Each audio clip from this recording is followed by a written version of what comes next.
doon sa ating galit, doon sa mga iniidolo nating mga artista, wag natin kakalimutan na meron silang karapatan mamili ng kanilang mamahalin at sisipingan at meron silang karapatan na ang magkaroon ng privacy sa kanilang communication. Sabi ng saligang batas, no, shall be inviolable. The right of the people to be secure in their papers, places, and persons shall be inviolable. Kasama na dyan yung mga digital communication. Dahil ang digital communication naman ay para lang yung counterpart ng isang filing cabinet, no?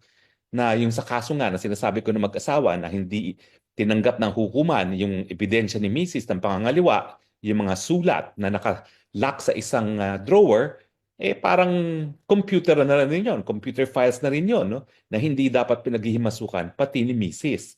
Eh lalo na siguro kung mag-shota lang, no? Wala talagang karapatan na isiwalat ng ganyang impormasyon. So yung sinasabi nila na lalabag sa Data Privacy Act, totoo po yan. Pero ang talagang linalabag ay mas mataas na batas. Yan po ay saligang batas.